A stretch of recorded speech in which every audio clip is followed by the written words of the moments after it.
Salut à tous et bienvenue pour un nouvel épisode de Leadercast, le podcast réservé à toutes les personnes qui sont prêtes à tout remettre en question et qui veulent agir en connaissance de cause.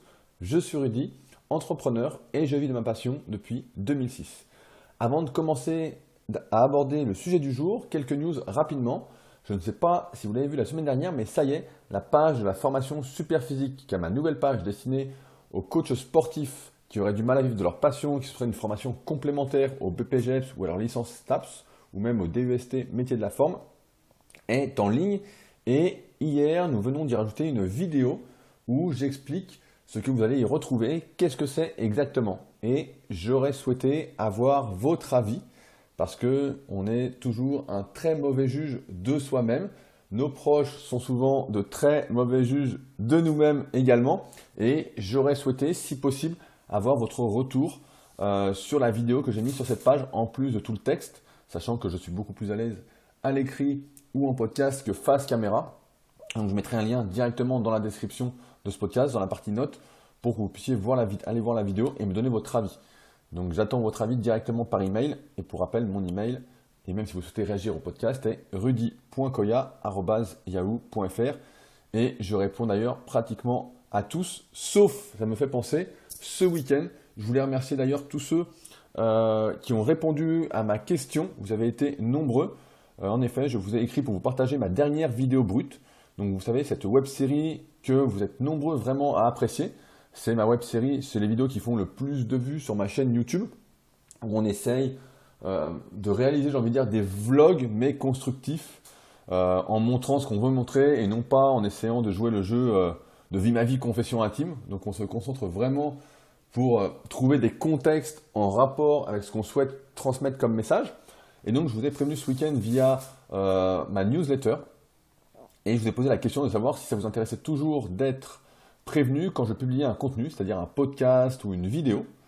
Et il faut dire que la majorité d'entre vous, de ceux qui ont répondu, donc c'est toujours une minorité comparativement à ceux qui ouvrent la newsletter et à ceux même qui la reçoivent, parce qu'il y a beaucoup qui la reçoivent et qui ne l'ouvrent pas, mais c'est le jeu, c'est comme ça. Plus on se dilue en quelque sorte, en termes de nombre d'abonnés, j'ai envie de dire, et moins on a des personnes en quelque sorte qui sont vraiment intéressées. Il y a beaucoup plus de touristes, comme on en avait parlé précédemment dans différents podcasts. Mais en tout cas, vous êtes nombreux donc à vouloir être toujours prévenus quand je publie un nouveau contenu. Donc je vais reprendre ça vu que je l'avais arrêté et que j'en avais parlé dans le précédent podcast. Et finalement, ça vous intéresse. Donc on va continuer, sachant que c'est pas très long. Enfin, je voulais, avant d'attaquer, parler du prochain concours du Club Superphysique, à savoir le concours de développé couché et de rowing planche qui aura lieu du 12 au 24 novembre 2018. En sachant que le samedi 24 novembre, nous organisons l'événement dans ma salle à Annecy. Donc pas à Nancy, j'ai vu que quelqu'un m'avait écrit en pensant Nancy, c'est Annecy, donc en Haute-Savoie. Nous l'organisons donc le 24 novembre, le samedi, suivi d'un repas tous ensemble. Donc j'invite tous ceux qui voudraient participer en ce jour du 24 novembre à m'envoyer un email, donc celui que je viens de vous citer, pour me dire que vous venez, combien vous êtes, parce qu'il y a toute l'organisation après à voir, notamment pour la partie alimentation juste après, sachant que nous sommes tous des très gros mangeurs, surtout en groupe, et que là, pour le coup, ce sera des crêpes à volonté faites par Greg, que vous avez pu découvrir dans le podcast le témoignage d'un survivant, que je vous encourage à écouter si vous ne l'avez pas encore fait, qui date un petit peu, mais qui est vraiment très très intéressant, et qui permet de relativiser beaucoup de problèmes, d'ailleurs on va en parler après, qu'on aurait, je dis bien entre guillemets, qui est donc crêpier, qui va donc nous faire des crêpes à volonté. Et donc j'aurais besoin de savoir qui vient. Pour ceux qui veulent en savoir un peu plus sur le club Superphysique, l'organisation des compétitions, etc., je mettrai un lien directement vers un podcast où j'explique tout ça. C'est vraiment destiné aux pratiquants de musculation. Donc si vous n'êtes pas dans le milieu de la musculation, je pense que ça peut vous intéresser, peut-être un peu la première partie sur l'entrepreneuriat et encore. Donc, aujourd'hui, c'est un podcast qui me fait plaisir. J'ai cherché pas mal quel titre j'allais mettre et j'ai décidé de mettre « J'ai gagné au loto ». En effet, parce que gagner au loto, c'est le rêve de beaucoup de gens. On connaît tous des gens qui, chaque semaine ou presque, vont jouer au loto, vont jouer à l'euro-million. Donc je dis loto, mais je ne sais même pas si ça existe encore. Mais voilà, moi je me souviens quand j'étais gamin, ma mère par exemple, elle jouait souvent au loto en espérant gagner, elle jouait toujours les mêmes chiffres, etc. et forcément, on gagnait jamais.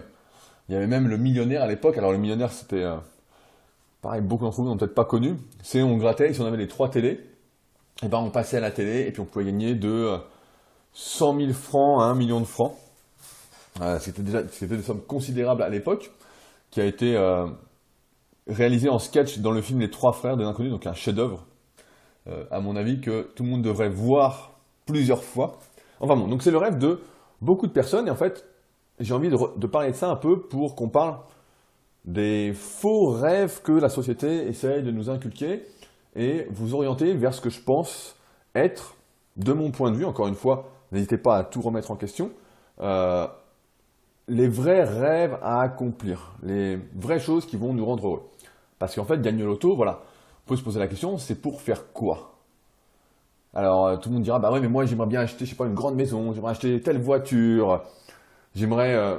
Et chaque fois, en fait, on parle de possession. Et j'en viens à poser une question qu'on va développer tout au fil de ce podcast, c'est quelle est la valeur de ce qu'on a obtenu sans avoir à travailler pour l'avoir? Qu'est-ce que ça vaut réellement?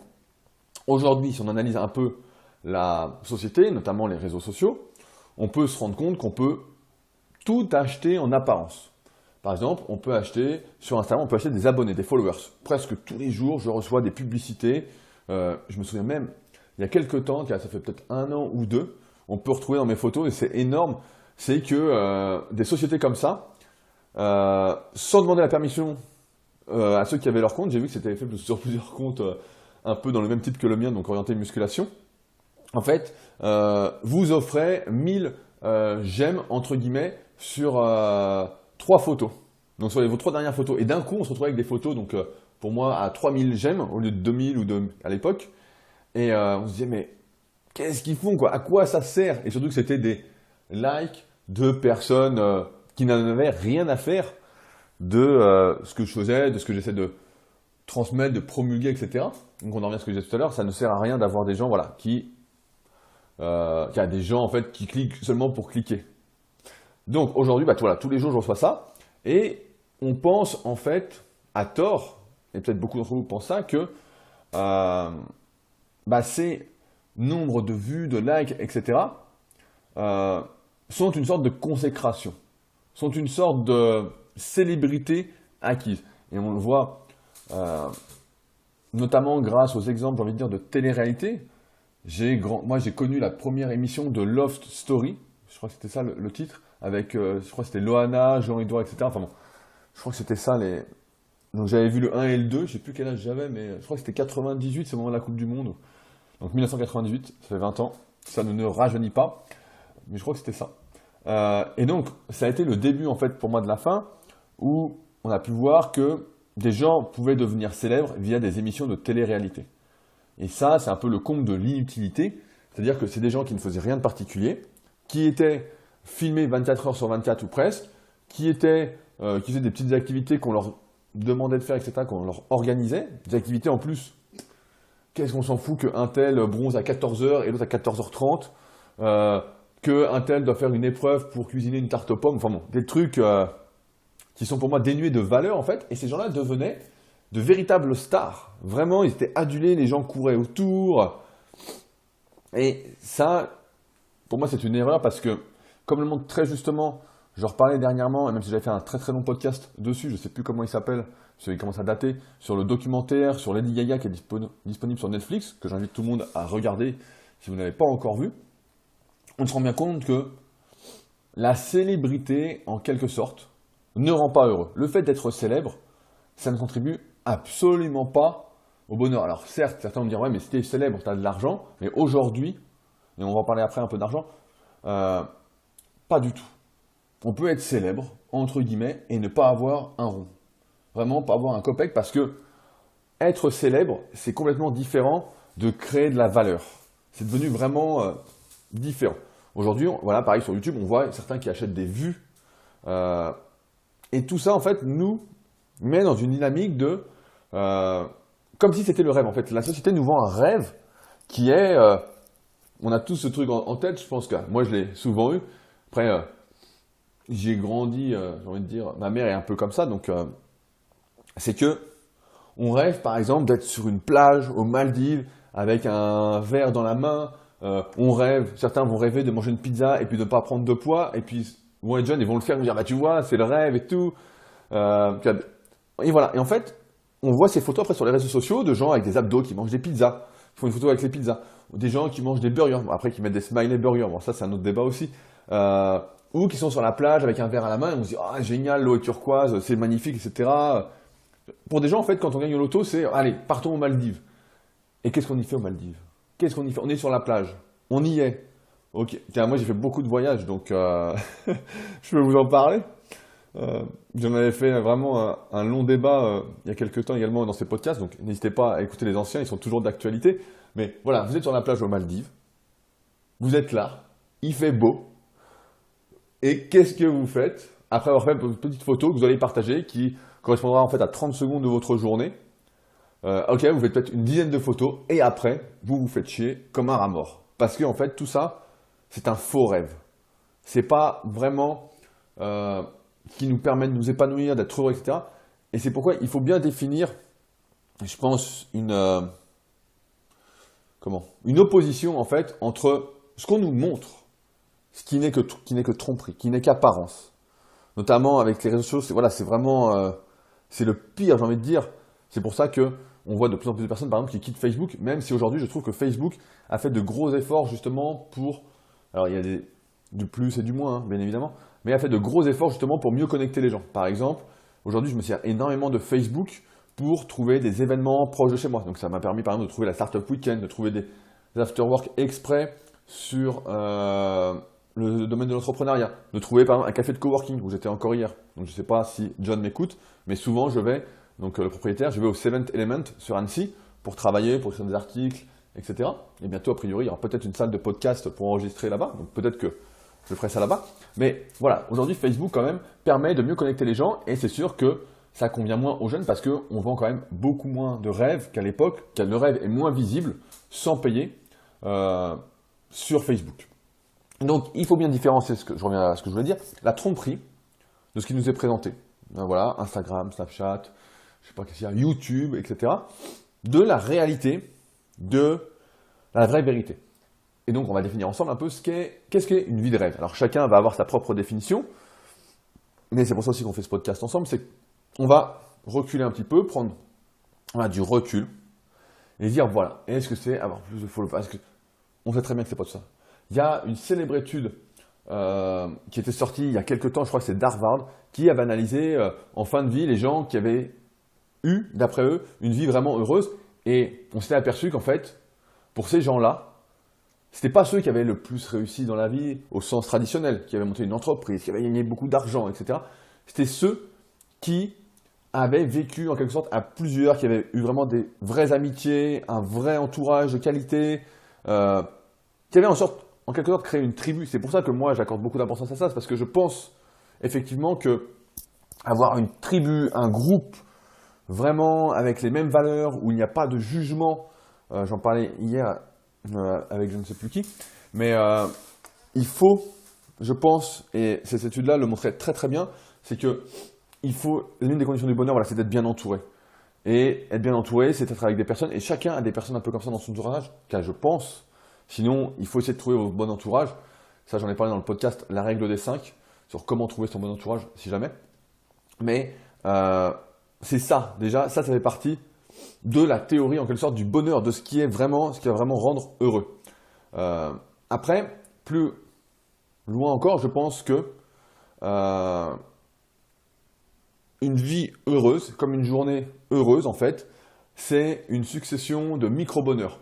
C'est pas être obsédé par un seul domaine parce que effectivement, quand on est entrepreneur, parfois on va être obsédé par quelque chose. Ça m'est déjà arrivé notamment en 2010, en 2011, et par période où je vais vraiment être dans mon truc, je vais vraiment être obsédé, etc.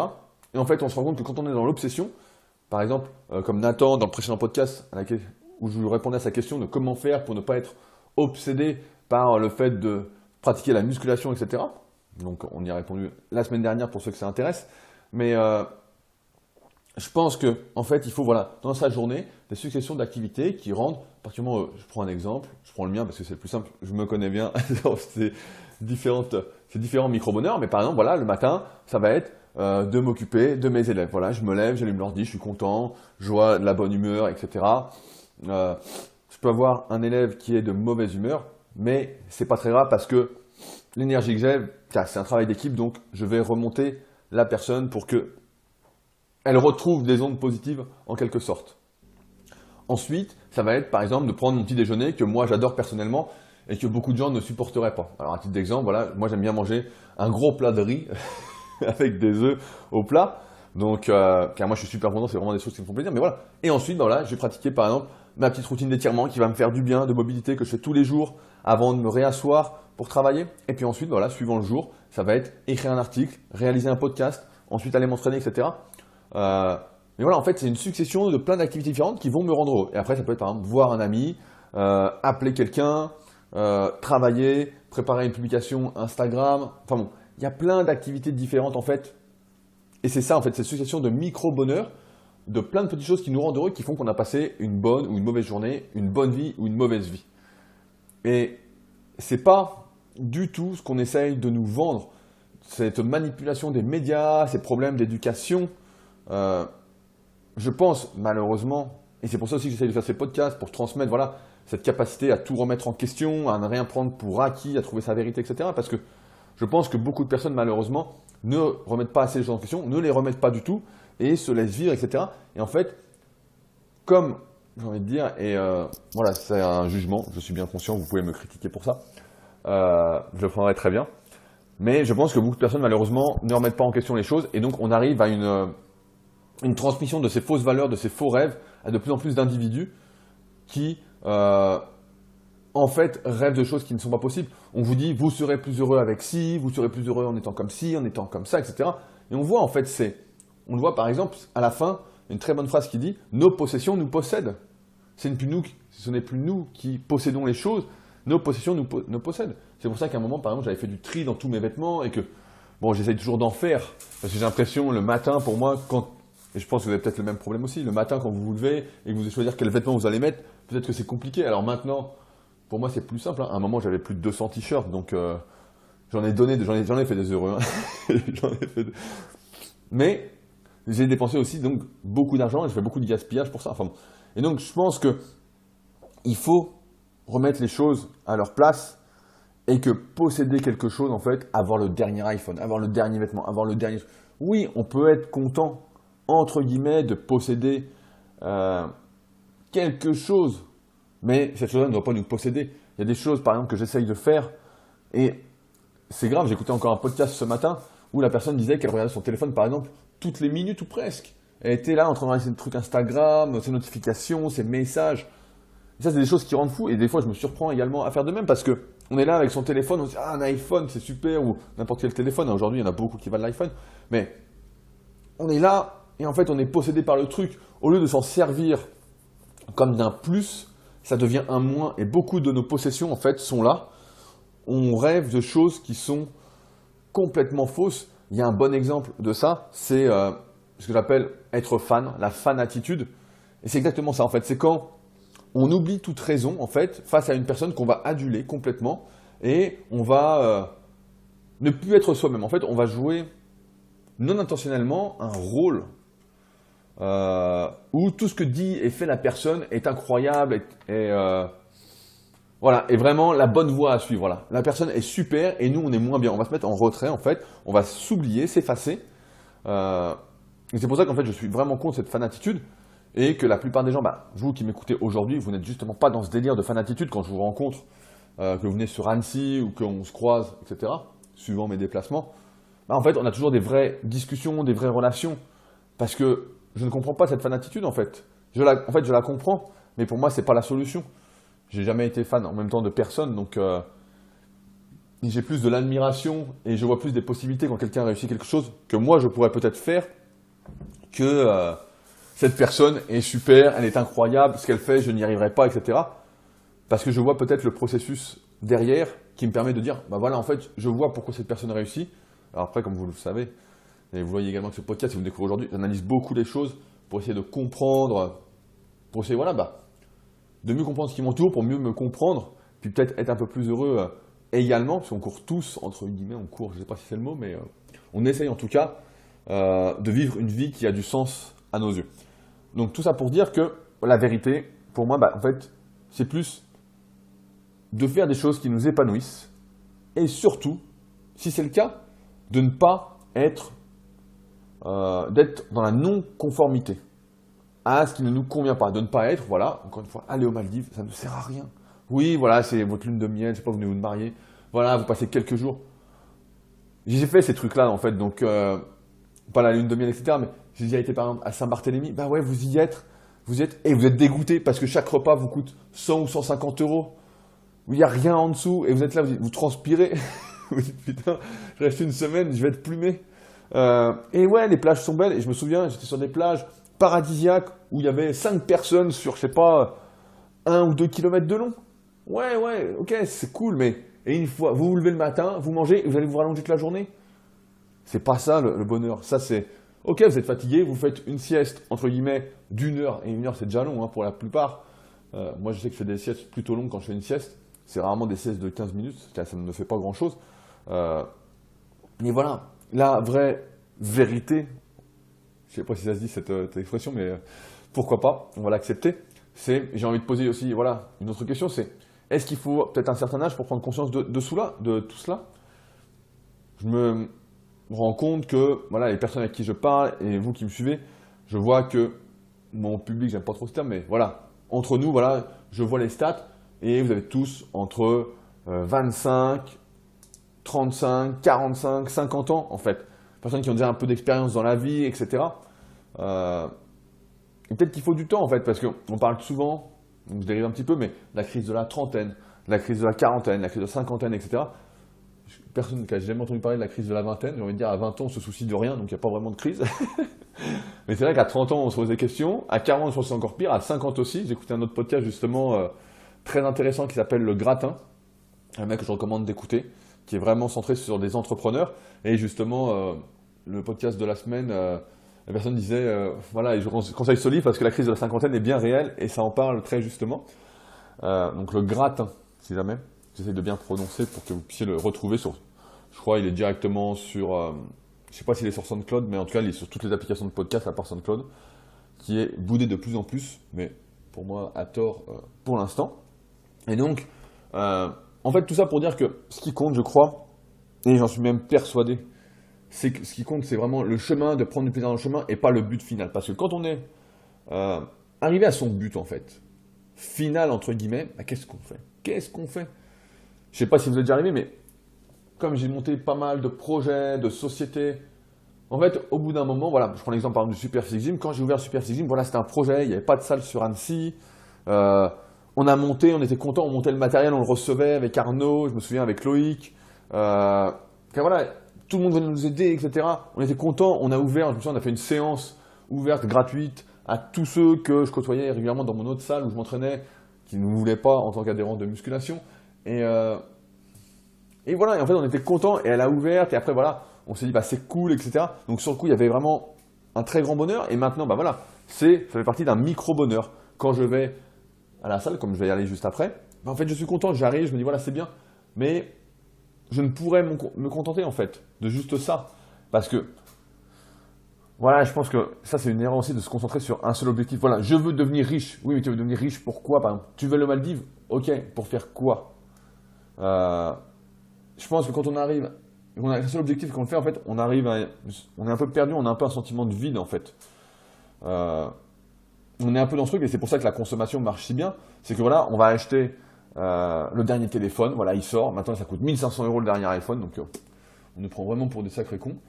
Et donc on l'a, et 5 minutes après, on exagère un peu, on se dit voilà, et après, qu'est-ce que j'achète? Donc il suffit qu'on ait une frustration, et qu'on n'arrive pas à l'évacuer, qu'on fasse pas particulièrement de sport, etc. On va se jeter sur la nourriture, on va se jeter sur des possessions. Ah tiens, un nouveau t-shirt, tiens, un nouveau collier, tiens, des nouvelles chaussures, tiens, une nouvelle voiture. Je me souviens, plus jeune, j'ai déjà eu des trucs comme ça, des frustrations, et je devenais à moitié fou. Car, fou, je sais pas si c'est le terme, mais ou des fois, je me souviens une frustration, j'avais acheté une télé en fait. Et j'étais là, alors que j'avais pas besoin de télé, c'était vraiment, j'en avais pas, mais j'en avais pas besoin non plus. Si j'avais une petite télé, je crois que j'avais une 36 cm. Je sais pas si vous avez connu ça, les télés avec magnétoscope intégré. Donc magnétoscope, peut-être que vous ne connaissez pas, donc on mettait des cassettes dedans. Euh, donc par exemple, les premières cassettes de musculation que j'ai achetées à mes débuts, bah, c'était des cassettes, quoi. C'était Monsieur Olympia 2001, Monsieur Olympia 2002, c'était aussi une cassette. Les DVD sont arrivés après. J'ai même encore eu des cassettes après sur d'autres domaines. Et donc, j'avais une télé 35 cm et je me souviens, un coup, j'ai eu une énorme frustration. Et j'étais là, et voilà, j'ai acheté la télé. Et sur le coup, j'étais là chercher, j'étais content. Et puis, donc ça a duré quelques jours. Et après, je me disais, merde, putain, à quoi ça sert? Et après, je me sentais, comme je disais tout à l'heure, un peu possédé par la télé parce que je me disais, bon, elle est là, autant l'allumer. Et j'avais pas besoin de l'allumer en fait. Et c'était même une erreur, il n'y avait rien d'intéressant. Et vous connaissez tous le truc. Si vous mettez une télé par exemple dans votre chambre, et ben en fait le soir vous allez l'allumer et vous allez traîner devant au lieu de dormir ou de faire une activité constructive ou de faire un truc, je sais pas, de lire un livre, de discuter avec votre compagne, votre compagnon. Voilà, en fait c'est la télé vous possède après. Et donc c'est pour ça je pense que il faut arriver en tout cas à avoir cette sélection de micro-bonheurs, de micro-activités qui nous font plaisir. Et c'est pour ça aussi que je fais ces podcasts.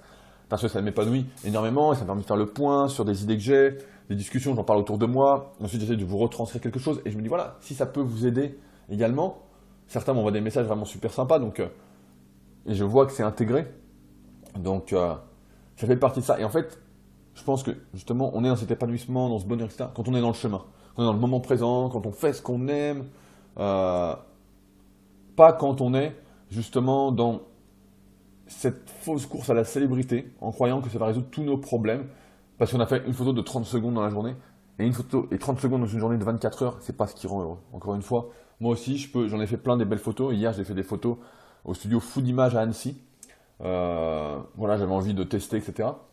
Voilà, sur le coup, je vois les photos, bah, elles sont belles, voilà, j'en enverrai pour la nouvelle année ou comme ça. Mais voilà, en fait, et si j'en poste une sur les réseaux, bah voilà, faut juste avoir en tête, réfléchir et se dire voilà, ça c'était même pas 30 secondes de ma vie et donc c'est pas vraiment la vraie vie. Alors chacun aime bien faire des belles photos, etc. Mais moi, j'arrive pas en fait à être dans vraiment ce faux. Faire une photo des abdos avec une pizza, tout le monde sait que c'est faux. Tout le monde sait que pour avoir les abdos visibles, il faut faire une bonne alimentation. Alors certains ont de la chance, mais ça va pas durer, parce que vous allez vieillir. Donc voilà, donc j'aime pas trop ce mensonge. Et je pense justement que ces crises de la trentaine, de la quarantaine, tout ça existe en fait parce que c'est des réinventions. En fait, on fait le tour, il y a des cycles dans la vie, c'est une question de cycle. On fait le tour d'une activité et puis on en trouve une autre. Il y a justement, donc j'étais à un événement de coworking au Seventh Element et on avait une conférence justement sur Virginia qui organise des séjours pour justement les coworkers, les indépendants. Donc ça s'appelle Nomad Life pour ceux qui veulent regarder. Donc des séjours un peu dans toute l'Europe. Et donc j'ai discuté un peu avec tous ceux qui étaient présents. Et c'est marrant comme quoi on arrive tous un peu aux mêmes conclusions. Donc j'ai rencontré par exemple Jean-René qui était professeur des écoles, qui est maintenant est dans les crypto-monnaies. Donc pareil, après 15 ans à être professeur des écoles, il en a eu marre, il avait fait une nouvelle passion, il a changé. Pareil avec Arnaud qui était traducteur, salarié, etc. Et qui a dit ah, moi j'en ai marre et tout, je les contacte, je vais être traducteur à mon compte. Et puis qui participe justement à Nomad Life. Donc, et je vois pour toutes les personnes, en fait, j'aime bien poser cette question, parce que je m'intéresse, c'est une passion pour moi d'essayer de comprendre l'être humain. Je pose toujours cette question, quand la personne me dit voilà, qu'est-ce qu'elle fait, je dis qu'est-ce que tu faisais avant? Parce que je sais que tout ça, en fait, c'est une question de cycle et qu'il faut sans cesse se renouveler. On aimerait que, peut-être, voilà, qu'on arrive aux Maldives et qu'on se dise voilà, c'est terminé, c'est le bonheur pour toujours. J'ai 200 000 abonnés, ah, c'est le bonheur, alléluia, quoi. Et tout ça, non. Et c'est comme le loto, en fait. C'est, ouais, vous allez gagner peut-être 10 millions, 20 millions, 100 millions, 150 millions, je sais pas, autant que vous voulez. Et alors, qu'est-ce que vous allez faire de... Vous allez prendre votre Ferrari, vous allez en acheter une de chaque couleur, vous allez aller au garage et tout. Et c'est sûr que sur le moment, c'est un putain de kiff de se dire, putain, je claque des doigts, voilà, tout est là. Mais au moment, vous allez vous lasser. Vous allez dire, qu'est-ce que je fais? Qu'est-ce que je fais? Et c'est pour ça que, moi, à un moment, j'ai pensé justement à arrêter de travailler, à me dire, j'arrête. J'arrête, aujourd'hui, voilà, je suis confortable, tout va bien pour moi.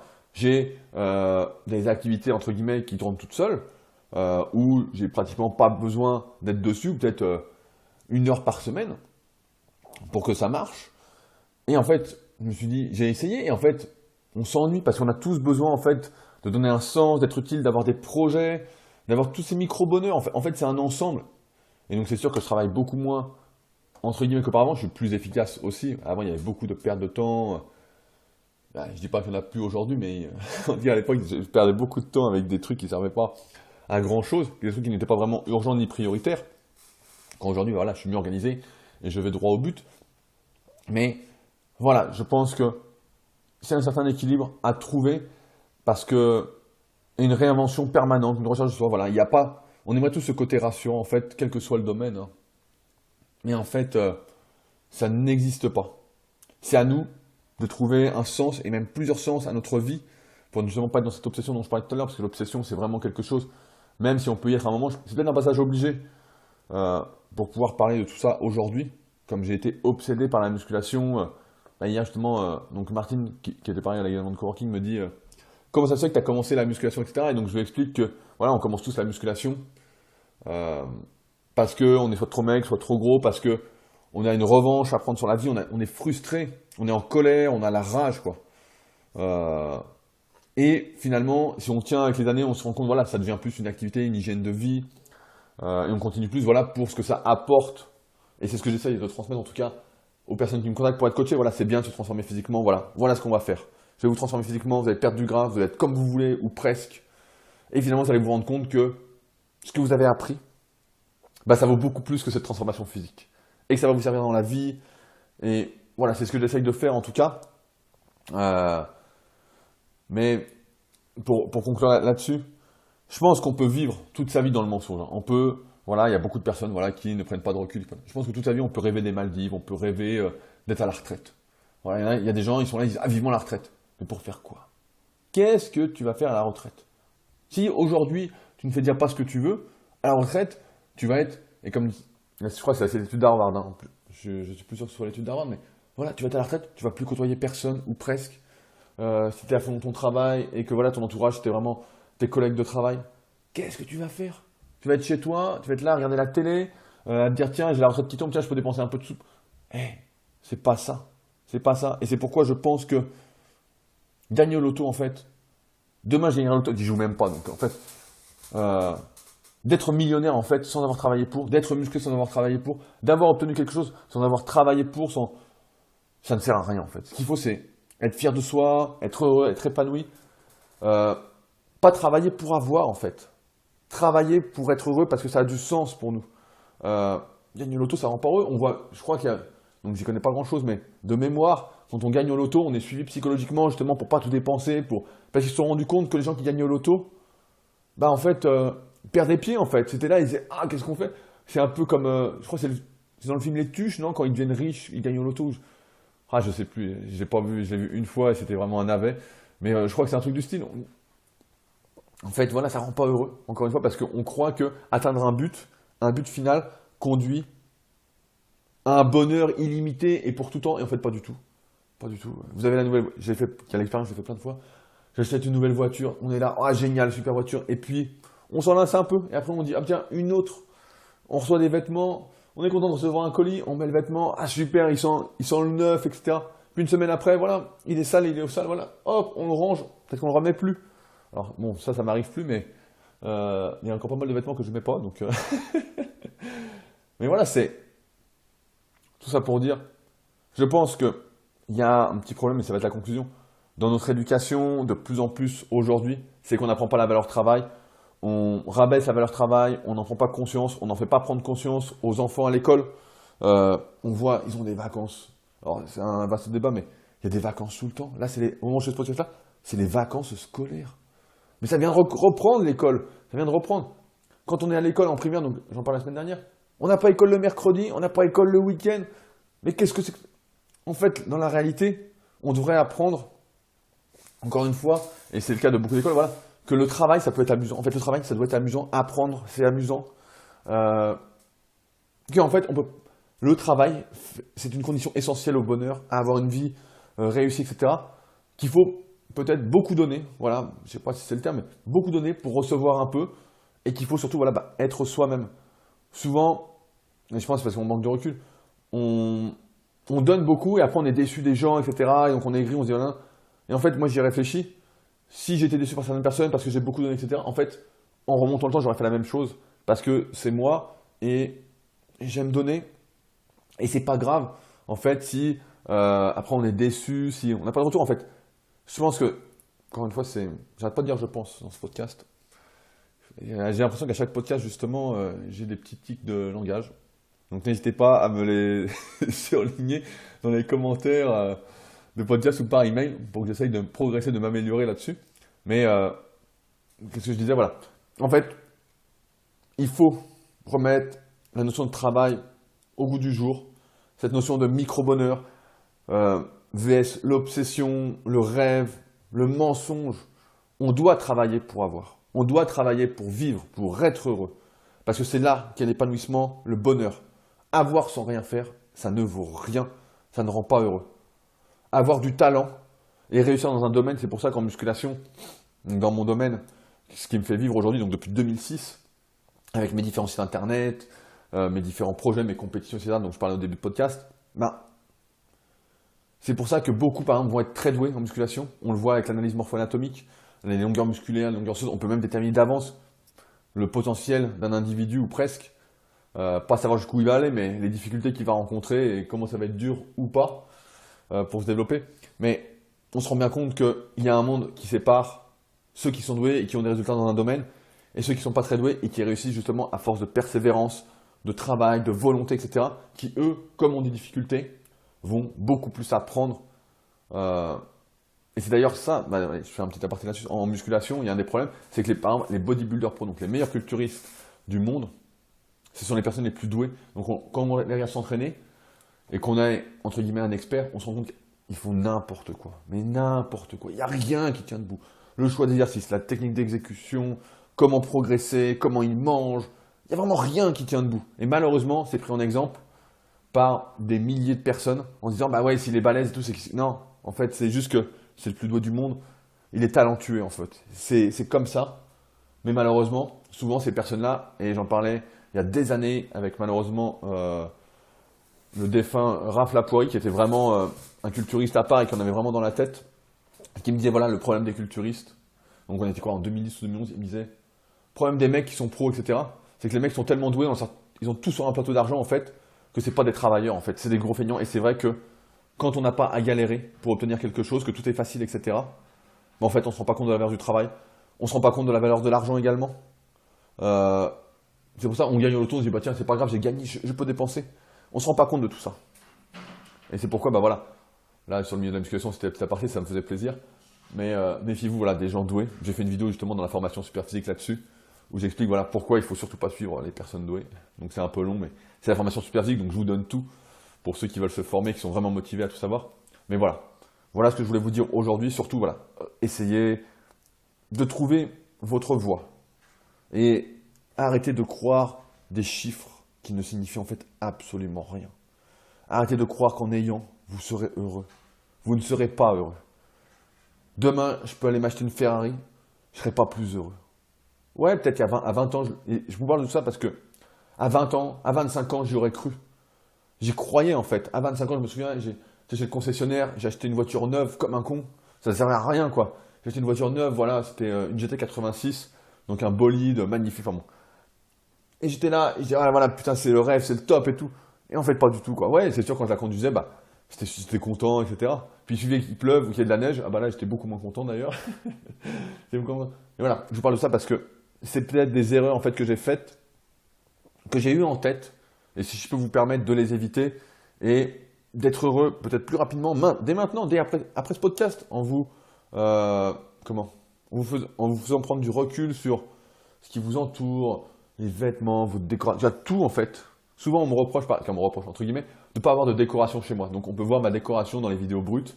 Entre guillemets, ma décoration c'est simple, c'est les posters du club Superphysique, des différents concours, et c'est tout.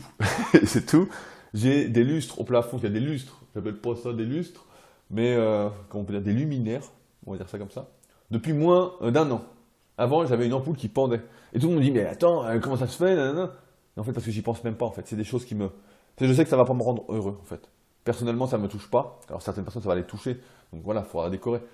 Mais on n'est pas obligé, en fait, de décorer. On n'est pas obligé d'avoir la plus belle voiture. On n'est pas obligé d'avoir ci, ça, ça.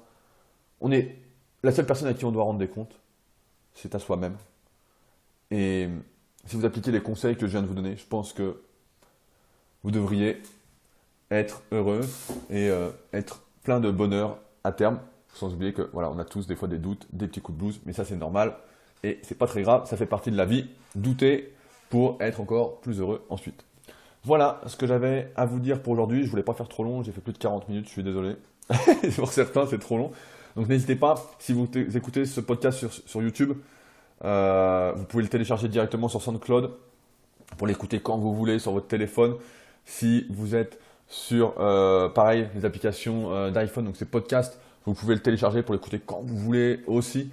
Ça peut être long de laisser sur l'ordi, sur YouTube. Après, vous pouvez laisser l'ordi en fond pendant que vous faites à manger, que vous faites autre chose. Donc, mais surtout, voilà, rester devant l'ordi, c'est un peu chiant. C'est pour ça que j'ai du mal aussi à regarder des vidéos de plus en plus et que je fais des podcasts donc. Également, voilà, si vous pensez que ce podcast vous a aidé, peut aider des personnes un peu qui se cherchent en fait, qui sont dans ce mensonge qu'on nous vend, n'hésitez pas à leur partager le podcast. J'ai vraiment cette envie de transmettre car vous devez le ressentir. Donc, si ça peut, encore une fois, pour changer le monde, il suffit de changer une personne à la fois. Donc si ça peut aider, n'hésitez pas. Et enfin voilà, si ce podcast, comme d'habitude, vous plaît, n'hésitez pas à vous abonner sur la plateforme de podcast où vous écoutez ceci et à laisser des commentaires que vous savez sur l'application podcast sur Apple. Donc c'est la seule où les commentaires restent. Donc je crois qu'on est à 280 commentaires. Donc pour un petit podcast entre nous, c'est cool, sans préparation artisanale. C'est plutôt sympa. D'ailleurs, ça me fait penser à un truc, allez, je renchéris. Si vous êtes venus jusque-là, vous êtes des champions. Je voulais faire un petit mot sur les agences de communication. Justement, il y a de plus en plus de personnes, j'ai envie de dire, j'avais oublié d'en parler. Ça me revient après, c'est là qu'on se rend compte que dans les podcasts, on oublie souvent des choses, car on oublie toujours quelque chose, c'est jamais parfait. Une leçon à en tirer. Je me rends compte sur les réseaux sociaux, en tout cas, que de plus en plus de personnes qui se disent influenceurs, qui ont des gros comptes, en fait, sont suivis par des agences de communication. C'est-à-dire que ce n'est même plus eux, en fait, qui font leur propre contenu, leurs propres photos. En fait, il n'y a plus du tout de naturel là-dedans. En fait, tout est faux. Et, encore une fois, on pourrait croire que voilà, ces personnes sont heureuses et que tout va bien, etc. Et moi, je pense que c'est tout l'inverse, en fait. Quand on n'est plus libre de ses faits et gestes, qu'on n'est plus l'artisan de sa vie et qu'on délègue, en fait, sa vie à d'autres personnes, et qu'on voilà, en fait, qu'on est un gros mouton, un putain de pantin, ben, en fait, ça, c'est pas le bonheur. C'est pour ça que moi, j'aime ce côté artisanal. J'aime ne pas préparer ou presque ces podcasts, mettre mes écouteurs, mettre mon téléphone avec quoi j'enregistre sur un pot de café, donc c'est toujours le même, un 100% Arabica, et vous parlez comme si je vous parlais en face à face, on était là, on discutait. J'étais, je sais pas, genre, je faisais une conférence, et surtout pas. Alors là, je m'intéresse aux agences de com, j'aimerais bien voir comment ça fonctionne quand même, je suis curieux, mais voilà, il y en a beaucoup, il faut être conscient de ça en fait, c'est pas eux, c'est pas avec eux que vous discutez. Tout ça, c'est du vent en fait, c'est vous discutez avec une agence de com, avec une image qu'on leur construit, qui n'est pas véritablement eux.